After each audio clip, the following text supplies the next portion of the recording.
नमस्कार। आज का हमारा जो वीडियो है ये है स्पेशली कल जो आपका एग्ज़ाम होने वाला है 27/2/2023 को, यानी कल से ही महात्मा गांधी काशी विद्यापीठ के अंतर्गत विभिन्न महाविद्यालयों में ये एग्ज़ाम होने वाले हैं। और उस एग्ज़ाम के क्वेश्चन का प्रारूप पिछले वीडियो में बताया गया था। अब इस वीडियो में ये चीज़ स्पष्ट करना है कि आप कैसे विभिन्न प्रश्नों के उत्तर लिखेंगे। तो सबसे पहला जो सेक्शन था आपका, ये सेक्शन जो सेक्शन ए था, जिसमें कि अति लघुत्तरीय प्रश्न हैं और इसमें आपको 5 प्रश्नों के उत्तर जो 50 शब्दों में देने हैं। तो इन प्रश्नों के उत्तर चूँकि देना अनिवार्य है और चूँकि प्रत्येक प्रश्न 2-2 नंबर के हैं। याद रखिएगा कि खंड ए से अ से आपको 5 प्रश्नों के उत्तर देने हैं और ये जो प्रश्न होंगे ये अनिवार्य रूप से आपको उत्तर देने हैं।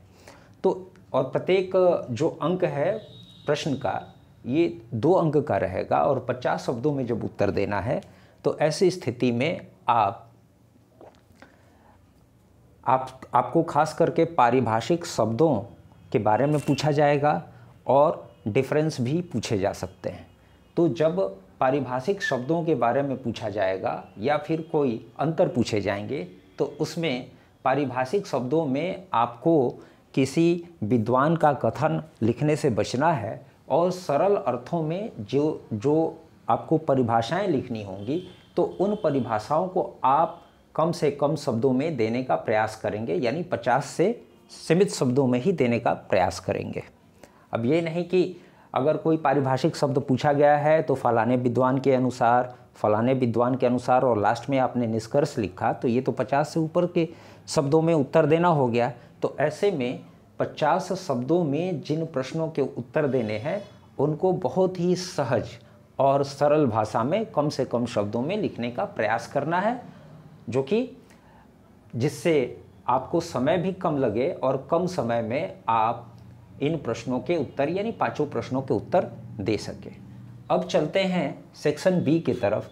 तो सेक्शन बी के तरफ अगर चलेंगे तो यही मान लीजिए कि पारिभाषिक शब्दों के उत्तर आपको आ गया, अति लघुत्तरीय में ना आकर के सेक्शन बी में आ गया, तो ऐसी स्थिति में आप विभिन्न विद्वानों के कथनों को कोट करते हुए और जब निष्कर्ष उस परिभाषा का लिखते हैं तो वो आपको 5 नंबर के लिए हो सकता है। उसमें 2 विद्वानों के कथन लिखिए, उसके निष्कर्ष लिख दीजिए। निष्कर्ष लिखने के बाद में आपको जो है ये 100 शब्दों में पर्याप्त है। तो 100 शब्दों में अगर आपको उत्तर जैसे अंतर लिखने के लिए पूछता है तो अंतर लिखने में के लिए आपको मैक्सिमम 4 या 5 पॉइंट देना होगा। 5 पॉइंट आप दे दीजिए और 5 पॉइंट में आप किसी भी अंतर को बता सकते हैं। ये 100 शब्दों में हो जाएगा आपका। तो इसमें आपको याद रखना होगा कि सेक्शन ए और सेक्शन बी के प्रश्न, सेक्शन ए के प्रश्नों के उत्तर यथोचित क्रमवार तरीके से दें, यानी कि इसमें 5 प्रश्नों के उत्तर आपको देना अनिवार्य है। तो आप पहले प्रश्न का उत्तर दें, उसके बाद में फिर दूसरे प्रश्न का उत्तर दें, फिर तीसरे, ऐसे सीरियल नंबर से खंड ए के अंतर्गत जितने भी प्रश्न हैं उन प्रश्नों के उत्तर देने का प्रयास करेंगे। अब ये नहीं कि कहीं आपने 1 नंबर लिखा, कहीं 4 नंबर लिखा, कहीं 2 नंबर लिखा। इससे आपके उत्तर पुस्तिका के मूल्यांकन में त्रुटियां हो सकती हैं, आपको नंबर कम आ सकते हैं। तो ये हो गया आपको सेक्शन ए के बारे में। सेक्शन बी के बारे में हम चलते हैं। तो सेक्शन बी में भी आप जिन प्रश्नों का उत्तर देना चाहते हैं, सबसे पहले 8 प्रश्नों में से उन किसी भी 5 प्रश्न को जिस पे आपको भरोसा हो अच्छे तरीके से लिख सकते हैं, तो उन प्रश्नों का चयन कर लें। प्रश्न पेंसिल से हो सके तो आप प्रश्न पे टिक लगा सकते हैं और उन प्रश्नों का चयन करने के बाद थोड़ा सोच विचार के और उसके बाद में उन प्रश्नों का उत्तर आप लिखना शुरू करेंगे और इन प्रश्नों के उत्तर यथोचित जो 100 शब्द होते हैं उस 100 शब्द में लिखने का प्रयास करेंगे। यानी कि अच्छा, इसमें एक बात और आपको ध्यान देना होगा। सेक्शन बी में जो लघु उत्तरीय प्रश्न 100 नंबर वाले हैं, इसमें आपको मुख्य तथ्यों को लिखने का प्रयास करेंगे। ज़्यादा से ज़्यादा अगर मुख्य तथ्य यानी मेन पॉइंट अगर आप लिखते हैं तो उस मेन पॉइंट पे आपको ज़्यादा नंबर मिल सकते हैं। किसी ने 4 पॉइंट लिखा है, उसका वर्णन संक्षेप में किया है, और किसी ने 2 पॉइंट लिखा है, उसका वर्णन सारगर्भित तरीके से किया है, तो ज़्यादा बेहतर होगा कि यदि आप 4 शब्द या 4 तथ्य या 5 तथ्य आप लिखते हैं और उसके अंतर्गत आप उसको संक्षेप में डिनोट भी कर देते हैं, वर्णन भी कर देते हैं, तो आपको अच्छे मार्क्स इसमें आ सकते हैं सेक्शन बी के अंतर्गत। अब सेक्शन सी में यदि आप बात करते हैं तो आप समझ लीजिए कि अति लघुत्तरीय और लघुत्तरीय प्रश्नों को अगर एक साथ मिला दिया जाए तो ये दीर्घोत्तरीय प्रश्न हो जाते हैं।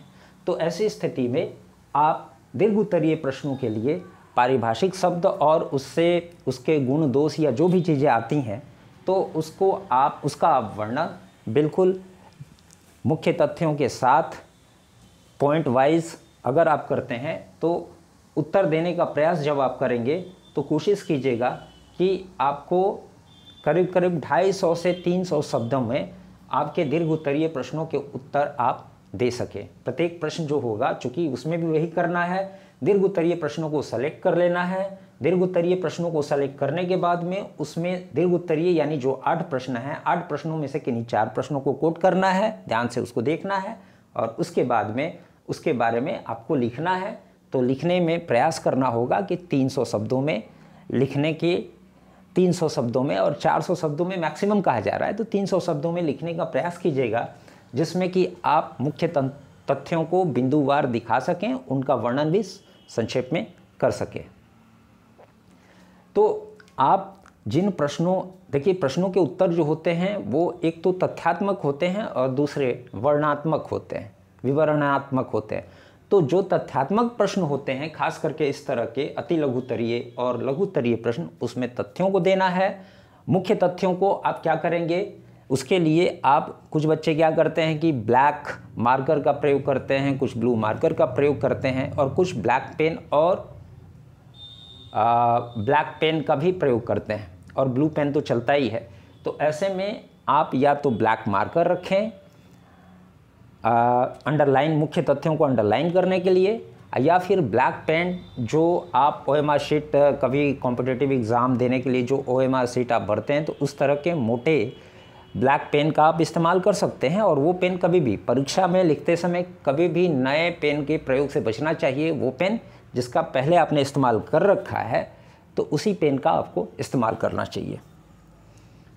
अब चलते हैं हम इसमें क्या कि इस तरीके से आपको मुख्यतः फोकस क्या करना। कुछ लोग क्या करते हैं कि दीर्घोत्तरीय प्रश्नों का जवाब पहले लिखना शुरू करते हैं।